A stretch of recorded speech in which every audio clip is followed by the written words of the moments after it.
This program is designed to provide general information with regards to the subject matters covered. This information is given with the understanding that neither the hosts, guests, sponsors, or station are engaged in rendering any specific and personal, medical, financial, legal, counseling, professional service, or any advice. You should seek the services of competent professionals before applying or trying any suggested ideas.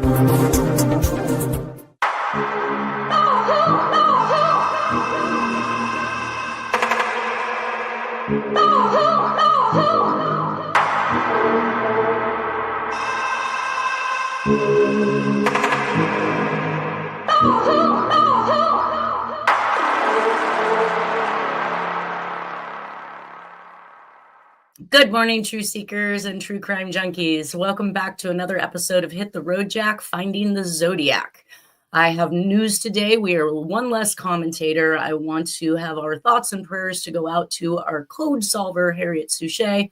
Turns out that she was in a hit and run accident this last Monday, crossing a crosswalk. She was hit by a truck and she has been in the ICU and in the hospital ever since. She will be being moved to a recovery station where she can literally recover from her accident. And I just wanted to give a shout out to her because this really sucks during the holiday season, which, by the way, this is our Christmas episode. So I'm rocking the Christmas pajamas. When I see you guys back, Christmas will be over, and I hope that you all had a wonderful holiday. So I'm going to just start out really at this point. I wanted to give a shout out to the website that has been formed by Talk4TV, which is www.findingthezodiacradio.com. You can go there and find all the episodes in order, which I know sometimes people find it a little complicated to do when they're on YouTube unless they subscribe to the channel, in which case they would come up in chronological order. But here you can find all the episodes we're at what now, 157? Just gotta love this. So with that being said, I thought I was going to actually start out with the fourth part of the solve, which is the ghost killer letter involved in the Atlanta, Georgia child killer cases. However, Harriet is not with us, and I'm not going to make much sense out of her solves. So we will wait till she comes back to do that. Maybe a couple weeks. I'm not sure. So I'm just going to scream right on past that.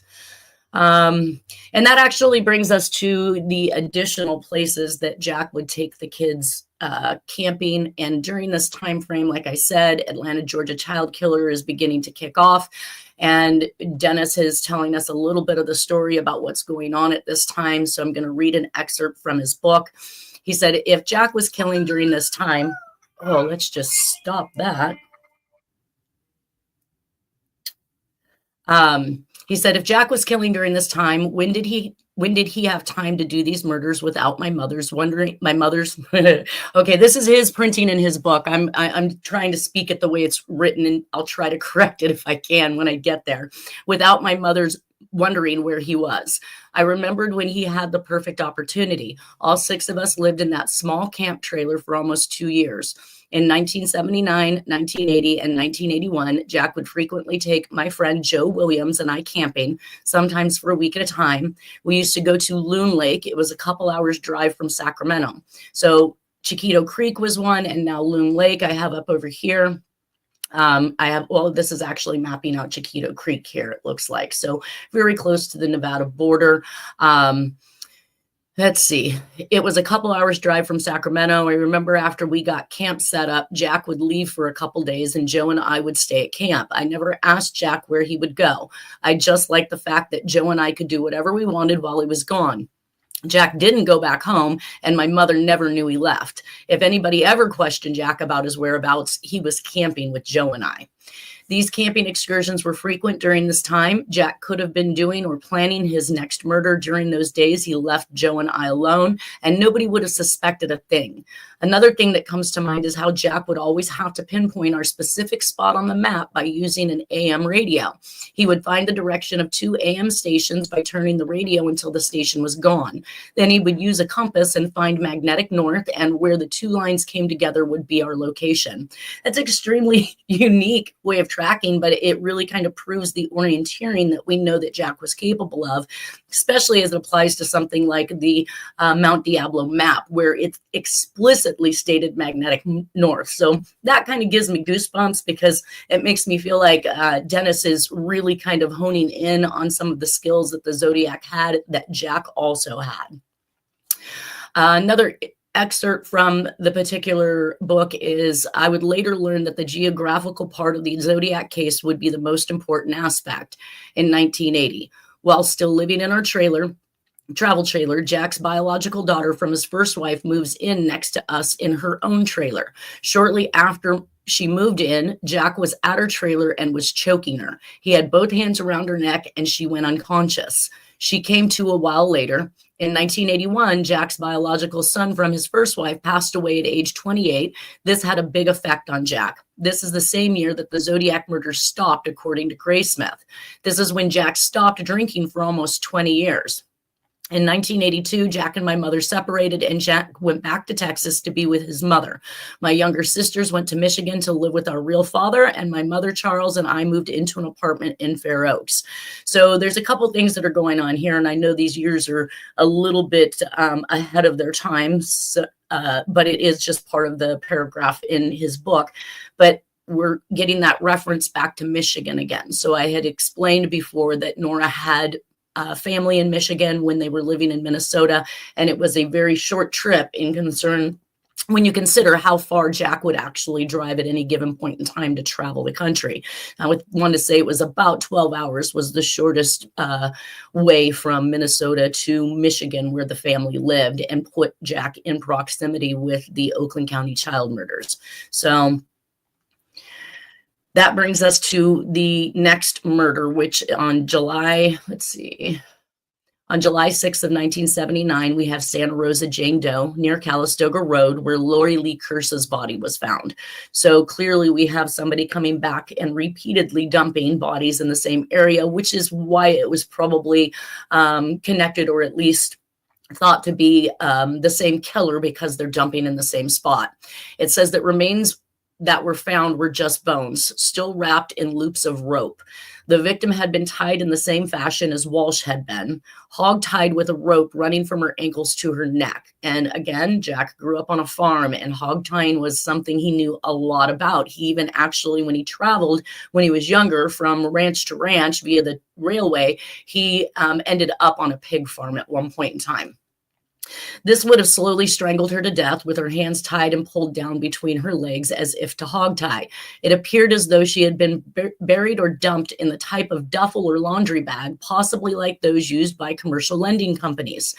Again, Jack worked for South Lake Tahoe Linen Company. So we have this laundry bag again, which we heard that was mentioned in the Oakland County child murders as a way to travel or bring the children up to the apartment that he and the supposed acquaintance was in.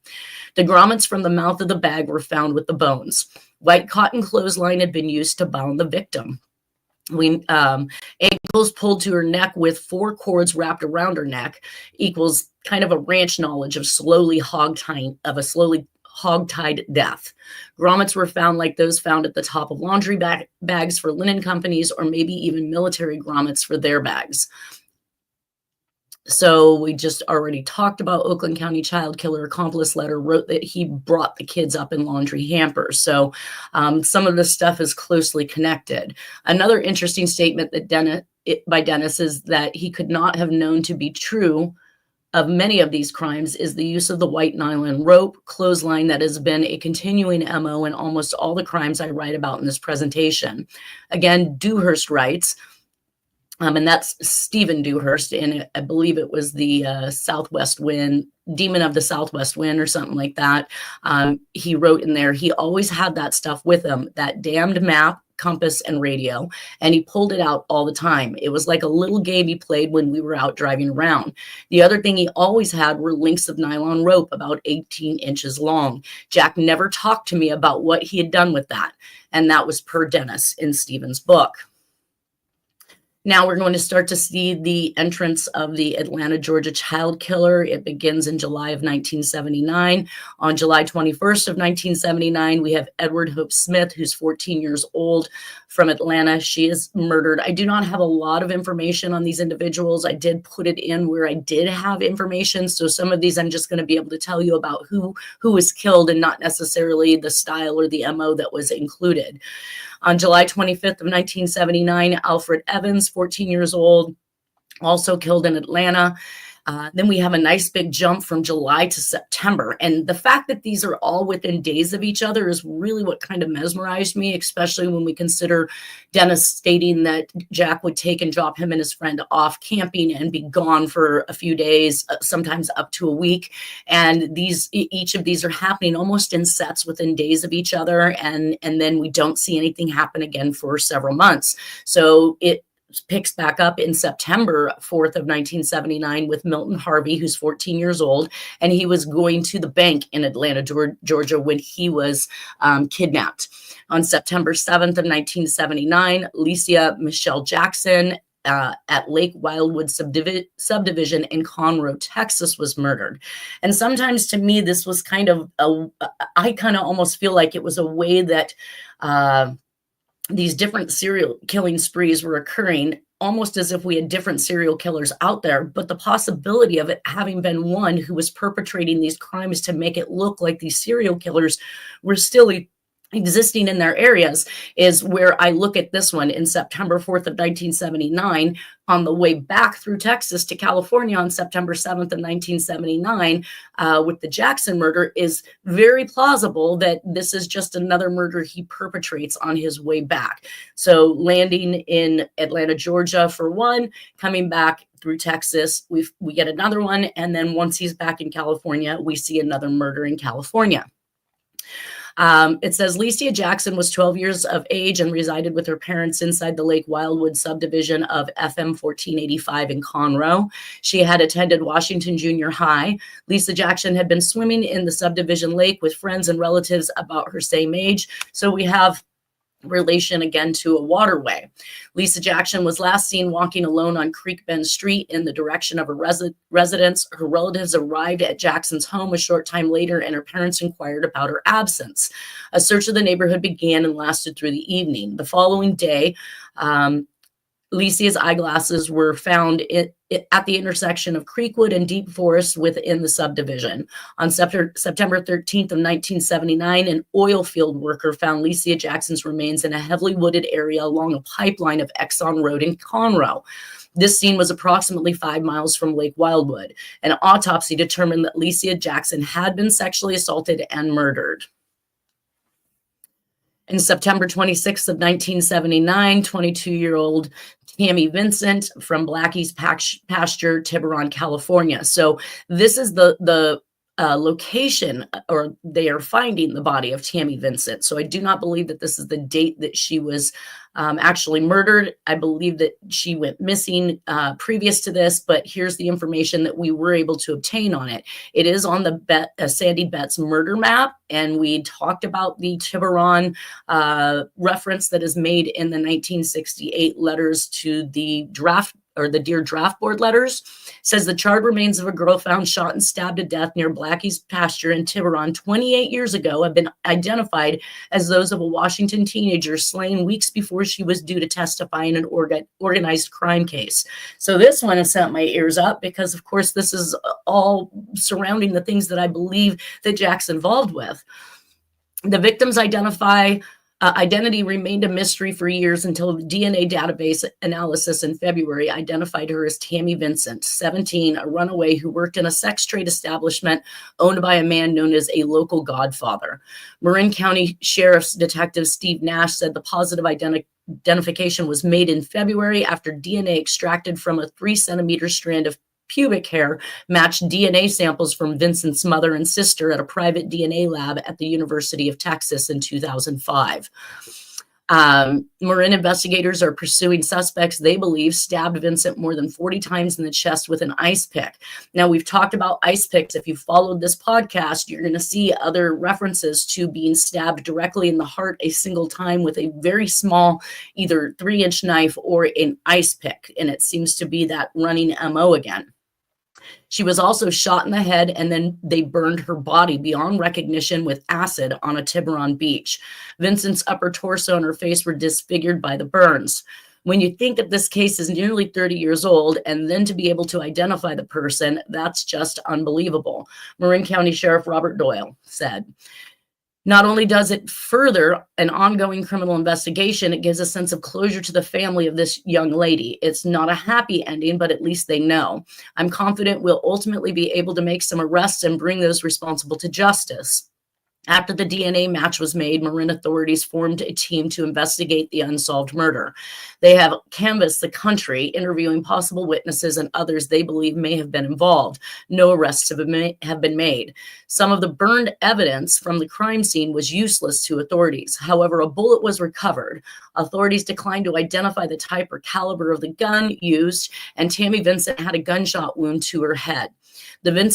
The Vincent match was made through CODIS, the FBI's combined DNA index system used in missing persons and other investigations by nearly 200 law enforcement agencies across the nation. Most of the physical and biological evidence in the case had deteriorated after sitting in evidence lockers in Tiburon and at the sheriff's office for more than 25 years, but the root and shaft of the hair found during the autopsy remained viable and provided the key DNA material. Before being uploaded to CODIS, DNA profiles must be developed through mitochondrial and nuclear DNA. Mitochondrial DNA is inherited from the mother and is generally found in hair, bones, and teeth. Nuclear DNA comes from both parents and is found in a wider array of sources. DNA testing of skeletal remains is among the most difficult things to do in forensic science just by the mere nature of the samples, said John Tonkin, director of the Missing Persons Program at the State's Department of Justice DNA lab in Richmond. The real key to unlocking this case was all the additional evidence gathered and retained under proper conditions.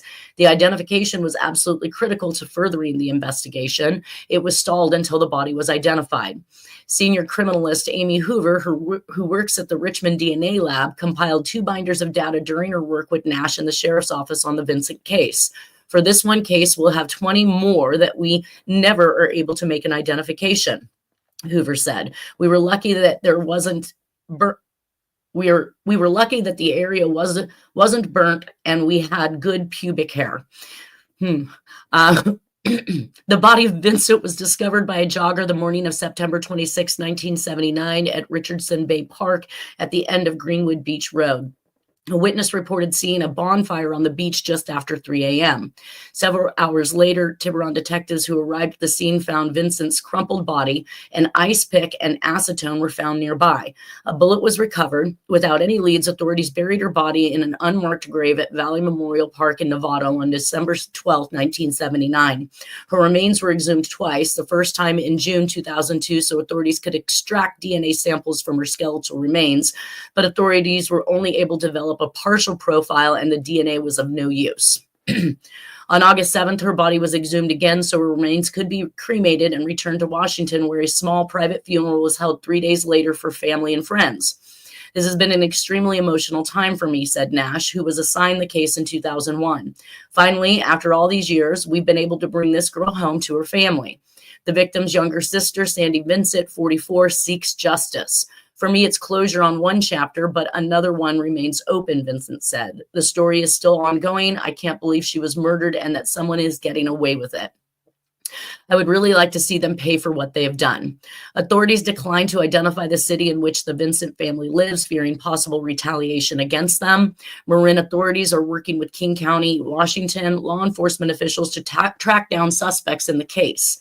Officials believe Tammy Vincent was working at a Seattle area adult entertainment establishment when she was picked up during a raid along with several others about a month before she was murdered.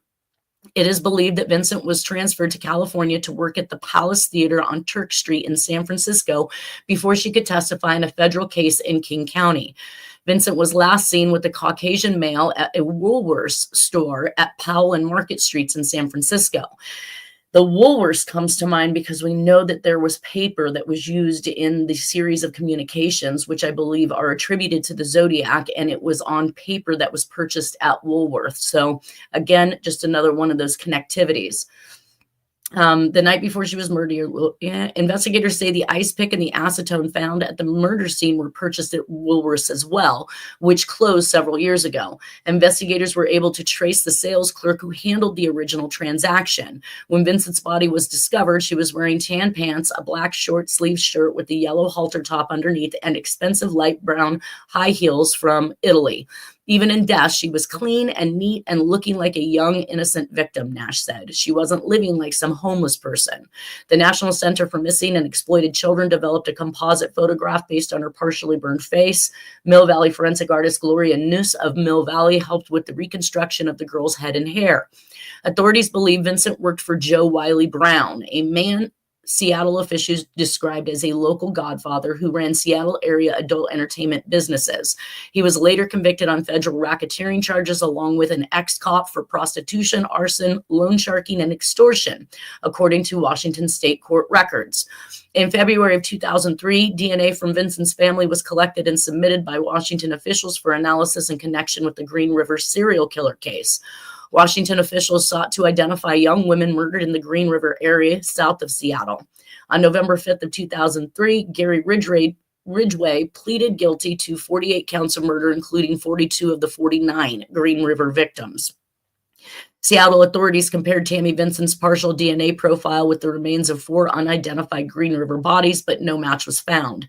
Then, in February of this year, Tammy Vincent's DNA profile was uploaded by the Richmond lab into the FBI's National Missing Persons database, and a tentative match was made. By the end of the month, Marin authorities confirmed that the unidentified body found in Tiburon was Tammy Vincent. The use of DNA in criminal cases came into use by police agencies in the late 1980s and early 1990s. About a year after being assigned to the case, Marin authorities began to develop a DNA profile using bones and other evidence.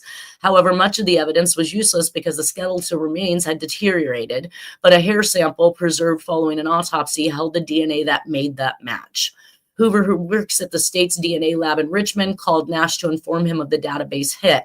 Within hours, Nash was on an airplane headed to Washington State to deliver the news to her family. It's absolutely amazing, Tiburon Police Captain Dave Hutton said, when you come across a case over that amount of time, to finally bring this young lady to a proper resting place where her family knows and there's a sense of closure, that to me is just mind-boggling. Says last month, cemetery workers exhumed the body from the grave 1932-4 in the Garden of Devotion at Valley Memorial Park in Novato. On an overcast day, Nash gathered Vincent's remains from the grave. The next day, her remains were cremated. 2 days later, Nash and Detective Jim Hickey arrived in Washington with an urn containing Vincent's ashes. It was the focal point of a family memorial service at Ephrata Cemetery in Ephrata, Washington. Sandy Vincent was almost too overwhelmed to speak. More than 27 years after Tammy was killed, Sandy delivered an emotional goodbye to her sister at the gathering. We could have done a lot of things together as sisters do, she said last month. She could have had a family, and I know she had a career she wanted to pursue. Sandy Vincent said her sister wanted to become a nurse. I know she wanted to come home, Vincent said. She just didn't get the chance. How could anyone who possibly could have done this live without having any sort of guilt? I would very much like to have justice. So that brings us to a murder on September 26th of 1979, 18 to 20-year-old female in Tiburon, California, dumped on the beach in an area frequented by joggers, stabbed repeatedly, shot in the head, face and upper torso mutilated by burns never identified. So I'm sorry, this is when the body of Tammy was found, was September 26th of 1979, and these are some of the recreations that those recreation artists had completed. And I think ultimately in the end that this is actually the picture of Tammy Vincent. The interesting note, this murder is connected to the Green River killer, Gary Ridgway. since Tammy was purportedly part of a sex scheme and moved to San Francisco in order to testify in a federal case for King County. King County is where the Green River killings occurred in Seattle, Washington area. However, this murder took place in California. So while Ridgway confesses to 71 murders, he is only linked to 4 by DNA and leads officials in exchange for a plea deal to the graves of 3 others. I'm just confused because why would he not have taken them to all 71 if he's admitting to 71? So is he just overly taking culpability for many more crimes like we've seen with Henry Lee Lucas that he didn't actively commit, but he's being talked into taking the rap for those? I'm not sure if there were names provided and how they came to the conclusion there were 71 unless he could have identified these particular murders. Let's see here. And why would he have not taken them to all 71 if his deal was life in prison instead of the death penalty? Again, doesn't make any sense. You're being given the opportunity to not suffer the death penalty. Why not admit to all of them? So I felt like there was something going on here, and it makes me wonder if Ridgway isn't just the fall guy for a larger story like Henry Lee Lucas. Unidentified helper from Albion, California supports the likeness of the Green River Killer to the Zodiac Killer and the occult relationship, which includes Aleister Crowley and the Rosicrucians. Now, I know that the Rosicrucians was something that Stephen Dewhurst heavily hit on in his book. I'm not sure if that is really kind of up the alley that we're going on to, but I know that Harriette had also at some point in time began speaking about the Rosicrucians and the relation to the Pope or to the Catholic religion. So maybe there is something there behind it. It's just not an avenue or a hole that this rabbit's gone down. It looks like I took this particular next murder out because it has been attributed to Joseph DeAngelo, the Golden State Killer and Bay Area rapist, but it is on October 1st of 1979. I originally had it in here because I do see that there is a Southern California relation to the murders as we talked about in the Black Dahlia cases and so forth. And this is actually one of the pathways that Jack would take out of California when he was on his way to either Arizona, Texas, or any of the southern states. It shows that they were tied up, but scarred off by the females. I'm sorry. The couple was tied up, but the suspect was scared off by the female's screams. Attacks near a neighbor who is an FBI agent. The FBI agent describes the perp that got away. The friendly murder couple and 2 other Goleta couples in 12/30/79 are, again, close MOs to what we saw here with these 2 individuals that survived. The East Area rapist and the original Night Stalker from Goleta murders are one and the same person per law enforcement and then DNA tests. Crime stopped in 1986. And again, this crime has been associated with Joseph DeAngelo, so I have, for the time being, crossed that one out, though I still have to keep in the back of my mind Jack stating that he knows that there are people who have taken the rap for him, whether it was them actively taking the rap or it was them just being the fall guy or the patsy. On October 8th of 1979, Molly Voinovich in Cleveland, Ohio. Now, this is Senator George Voinovich's 9-year-old daughter was struck by a van and killed a few days after the primary elections. So this brings me right back to Harriette right now at this point, because of course she just moved to the Ukiah area. She'd only been there but a couple weeks, and she finds herself in a hit and run accident. She did inform me yesterday that they did actually catch and arrest the individual who ran from the scene, but it was all kind of relative. And interestingly enough, it happens at a time when I'm going to be sharing this information with you about Voinovich's daughter. Was this meant to halt the campaign of Senator Voinovich? But it didn't. So he actually continued to run and won. The suspect that hit her was apprehended and convicted, but was he part of some group to kind of stifle Voinovich's endeavors? Voinovich will start to receive taunting letters very similar to the Zodiac Killers, along with memorabilia in those letters that are consistent with things that we see from the Zodiac Killer in the Halloween card. And we'll be talking about that when we get to those communications. Let's see. So it says on October 8th, 1979, a few days after the primary, Voinovich's 9-year-old daughter, Molly, was struck by a van and killed. The event brought the Voinovich campaign to a virtual halt and made it difficult for Kucinich to attack his opponent. Still, he challenged Voinovich to a series of debates in various Cleveland neighborhoods.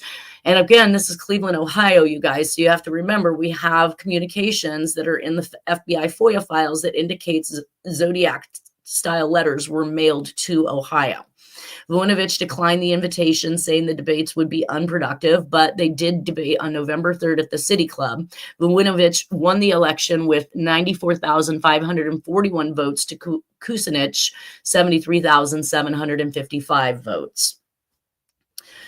On October 1979, I see a piece of mail that is in Jack's belongings, which actually confirms the location that Dennis Kaufman speaks about, which is that trailer park that they lived in for the 2 years in the Sacramento area. It's on Auburn Boulevard, and it eventually actually becomes the FBI Sacramento field office. And I thought that, what a coincidence. So when I mapped it out, and I have it here on the map, we can actually see the area in which the mobile home park, and back then I'm really not sure, obviously. I might get my, oh, there it goes. Back then, we're looking at a current map of today's street makeup. So I don't know that back in that day that there wasn't actually a combination of this entire area, which was actually a mobile home park. But we do see that this right here on Orange Grove and Auburn Boulevard is the location of the field office of the FBI. On October 21st, 1979, we see the Atlanta, Georgia child killer strike again with Yusuf Bell. He was going to the store. He was getting into a blue car in Atlanta. Kind of reminds me of that blue gremlin reference in the Oakland County child murders, but it doesn't state what type of car. He had been strangled and abandoned in E.P. Johnson Elementary School.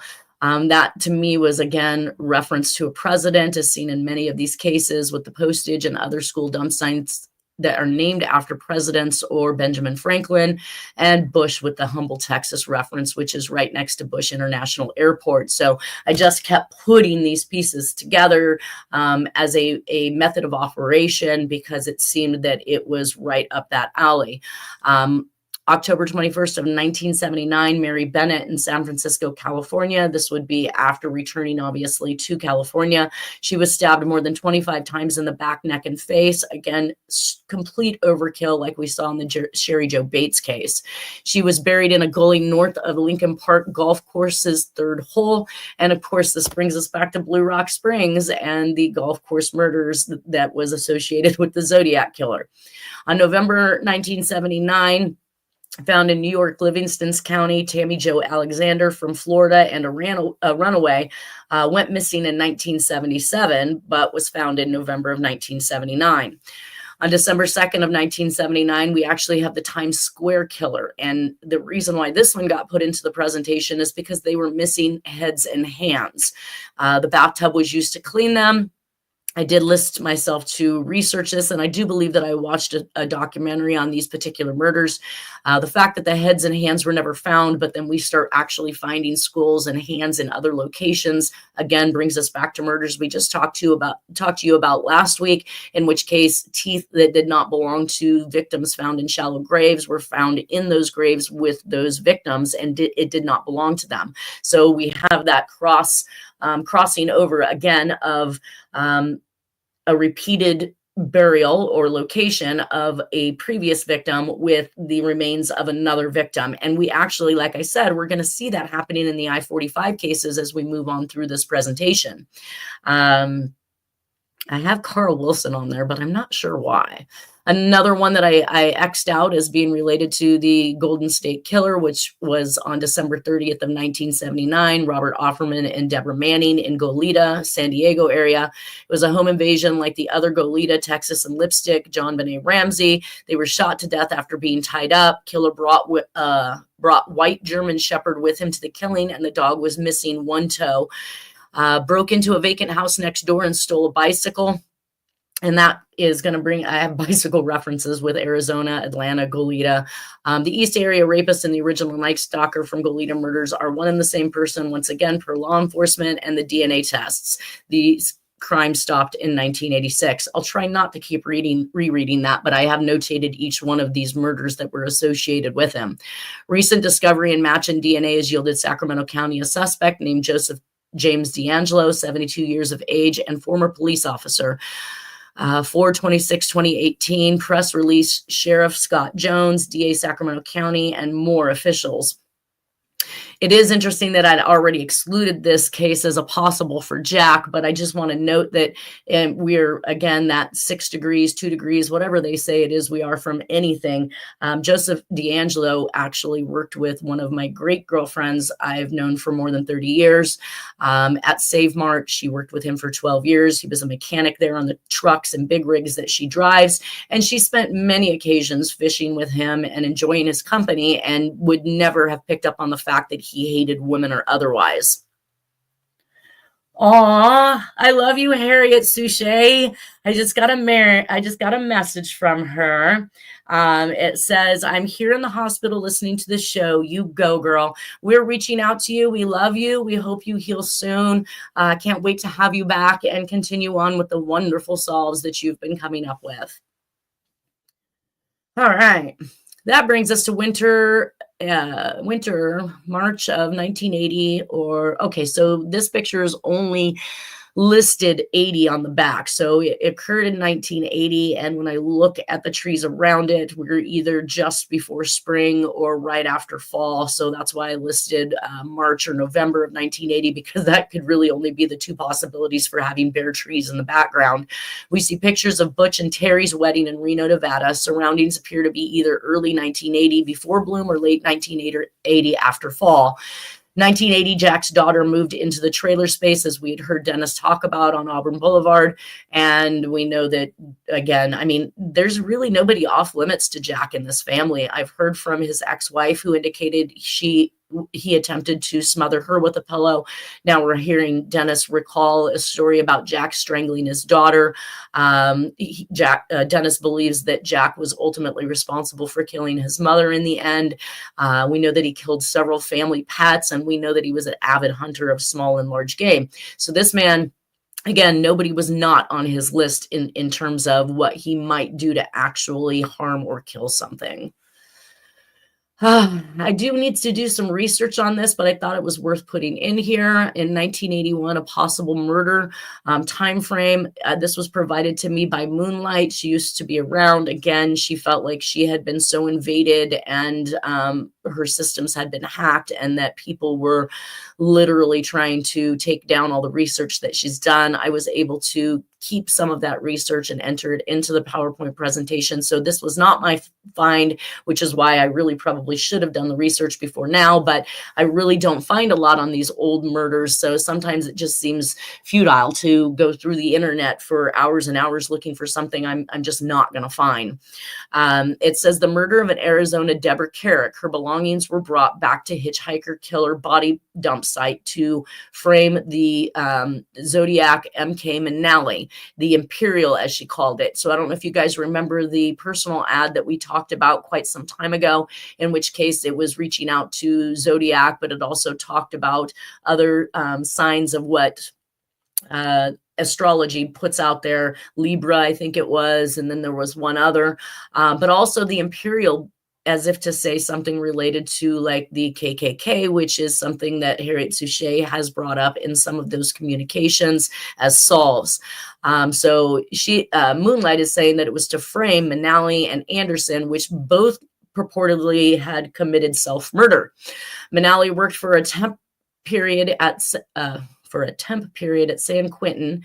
Did he help spring the Angwin brothers with KO and Golden Sturgill, which mysteriously died in 1975, which is Kim's biological dad. I'm not sure who she's referring to as Kim, but between 74 and 76 seems to be all the ZKMKs die, leaving the master. And I think that she again is referring to others that are in the group. Who is the ZKMK Ultra? I don't know, but she did list a URL, it looks like here. So Veteran Doe is this individual that we're going to talk about right now. John Doe from Napa, California. John Doe was found, I believe, at Mount Veeder, California. It says race was white, sex was male, couldn't estimate the weight, height was in inches, 68 estimated, hair color possibly brown, eye color unknown or missing. Circumstances, probable year of death was 1981 to 1982, estimated post-mortem interval 15 years. It says skeletal remains found on a secluded hillside residence while property was being surveyed for new owner. Scene appeared to be at least 10 to 15 years old. Skeletal remains spread out over 100 feet on hillside down a deer trail. Evidence of animal bites to the skull. The Ruger Bearcat 22 caliber revolver discovered under the body. Gun traced to burglary in Arizona. So now we have this crisscrossing, and I think that's why she put in here the murder of Deborah Carrick from Arizona. So it's possible that that murder took place in Arizona with Deborah Carrick, and this gun was then stolen while the suspect was in Arizona and then came back to California and committed a murder with that. It says a Smirnoff vodka bottle and Budweiser beer cans also were on the scene. Dates on the bottle and cans were allotted to 1981. The 22 caliber ammo found in a handmade leather backpack. So again, handmade items are something we see that Jack is very good at doing. Single gunshot wound found on the right side of the head. Lower jaw was missing. Numerous bones found, but not a complete skeleton. Totality of circumstances during the investigation led investigators to believe that this was a suicide by handgun. However, well, then it would suggest that he was also the person who committed the murder in Arizona and stole that gun, but then why come back to California and commit suicide? Other distinctive physical characteristics, calcium buildup on one leg bone recovered led anthropologists to believe that the decedent might have ridden horses. Very interesting. John Doe, California, 26 to 32 years old, white male, located on October 17th, 1997 in Mount Veeder, Napa County, California. Dental work makes them believe the man was affluent or in the military. Possible connections to Phoenix, Arizona area and horse riding. Additional information says Mount Veeder man or Napa John Doe was an adult male discovered in California in 1997. He is believed to be deceased for several years prior to his discovery, and his death may have occurred as early as 1980. His cause of death was a gunshot. However, authorities do not know if it was due to homicide or suicide, and the gallery exclusions of John Phillips. I'm not sure why she put that in there either. Sometimes I do wish that Moonlight was still around with us so that she could explain some of this stuff to me. Anyways, we do have a picture of Jack in 1980. I look at this picture and I just don't even recognize this man. He looks so different from one era to the next, as if he's ever changing his looks. March 4th of 1980, Angel Lanier, 12 years old, in Atlanta, Georgia. So now this is our next murder back in the Atlanta, Georgia killings. It's the first female victim of this series, strangled and tied to a tree and possibly sexually assaulted with an object. On March 11 of 1980, Jeffrey Mathis disappeared and was never found, from Atlanta, Georgia. Again, we have another one of the Bay Area, or I'm sorry, the Golden State Killers, which was on March 13th of 1980. I always led into this because it always appeared when, like I said, when the murder in Atlanta, Georgia happened, that we would shortly after see something happen in Texas and then back in California again, as if he was making his travel back through and up to Northern California. On April 24th of 1980, Robin Brooks in Sacramento, California was murdered. She was 20 years old, found murdered in her apartment. She worked for a donut shop on Kiefer Boulevard and Tallahassee Drive, near Power Inn Dumps, and it is on the murder map of Sandy Betts. And then we had a slew of murders that occurred in Atlanta back to back, basically. It looks like May 18th of 1980, we had Eric Middlebrooks in Atlanta. On June 9th of 1980, Chris Richardson disappeared and was never found in Atlanta. June 22nd of 1980, LaTanya Wilson disappeared in Atlanta. June 23rd of 1980, Aaron Wyke disappeared in Atlanta. So very busy month in June for the Atlanta, Georgia child killer. July 6th of 1980, Anthony Carter was murdered in Atlanta, and July 8th of 1980. So again, very close in time frame. 23-year-old Barbara Gail Witten New Caney, Texas, off Roman Forest Boulevard. Black female burned in a wooded area, shot multiple times with a .22 caliber firearm. So now we can see again the shooting and the burning of the bodies, these things that are really kind of overlapping with the MOs. So either this is just the way the mob got down, or this is the way the Zodiac got down. 2 white males were seen at the scene putting something in the truck of a medium blue Chevy Nova with 2 navy blue racing stripes. So again, we're back to that blue vehicle that was spoken about in some of the earlier Atlanta cases, with one final murder on July, not final, but at least for the month, July 30th of 1980, Earl Terrell was murdered in Atlanta.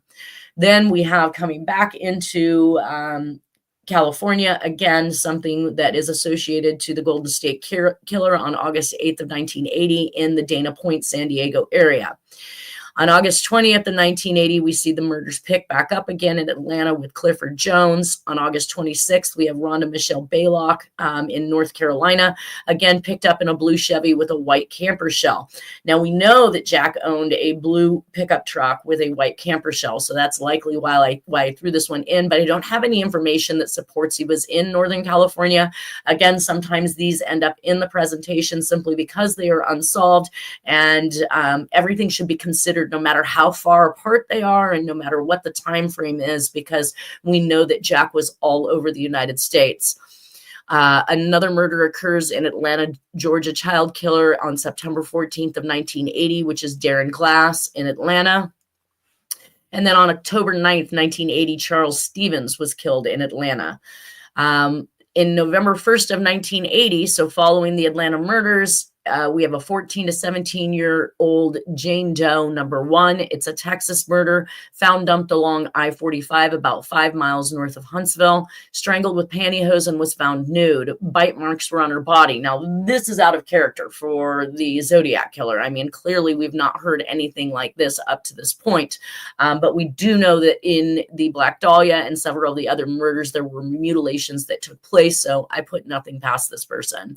The body was 5 foot 4 inches, 110 pounds, and brown hair. Then in November 1st of 1980, we have Aaron Jackson in Atlanta, Georgia. And then I wrote down probably not Jack on November 9th of 1980, Valerie McDonald in San Francisco, found in British Columbia, Canada. There has been a Canadian connection that I hadn't found yet with the Zodiac and the Tim Miller letter. But now we're starting to see that Canadian connection after I've done some more research. Philip A. Thompson was a possible Jack associate. She was told that they could get her into the movies, and it is not on the murder map of Sandy Betts. On November 10th of 1980, we have Patrick Rogers, again killed in Atlanta, Georgia. And then I had an interesting, it looks like a letter that was sent, or at least a notification sent by an attorney in regards to one of Jack's relatives. And the reason why I found it interesting is because we show Jack Terrence on here twice. One is being deceased and one is being alive. And we're going to explain that information because the addresses are not making any sense to me. November 15th of 1980, Jack's relative Lena Adair dies in New Mexico. And maybe this is that New Mexico connection with the Constellation Mountains. Dennis used to tell me about that Jack had taken off for a month at a time to Oklahoma to buy pot. He also had gone into the Constellation Mountains in New Mexico, I believe it was, with 2 individuals. And Jack chuckles when he says only 2 of us came out. So as if to say they killed somebody in that particular area. Well, it looks like I'm down to about my last minute. Well, it says I've got another minute and 2 minutes and some seconds. Let me see if I can make it through this. So it actually shows that there is a living cousin called Jack Terrence on Route 1, Wheeling, Oklahoma. And I thought that was odd because we know that the only other Jack Terrence was Jack's father, who had long passed. I mean, he died when Jack was 12.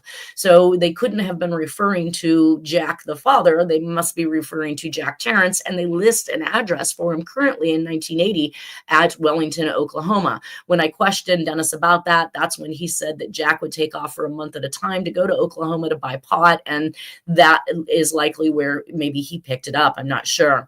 The letter on this is postmarked October 1980 from Bobby Lyons' estate. October 1980, Jack's residence is still the 4428 Auburn Boulevard, verified by the attorney who mailed him in regards to being an heir and by a neighbor who gave an interview on Jack.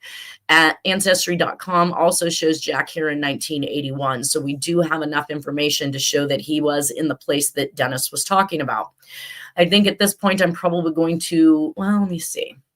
We'll talk about real quick. Jack W. Terrence is now listed as a deceased cousin, but it shows his address at 4428 Auburn Boulevard. So I'm not sure if this was just a clerical error because J.W. Terrence was Jack's father. He was in fact deceased, but he couldn't have currently been living in Auburn Boulevard in 1980. So I'm not sure where the disconnect happened in this information, but clearly this attorney has reached out to both locations and even sent a letter to the address where the deceased cousin lived. So again, I'm just a little confused by the information, but it definitely shows that we have Jack wandering around the United States.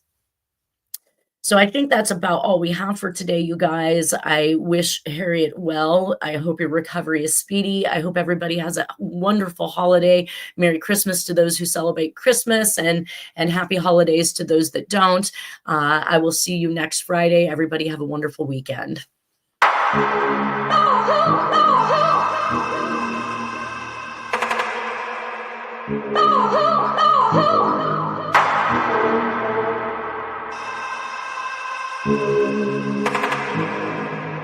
Oh,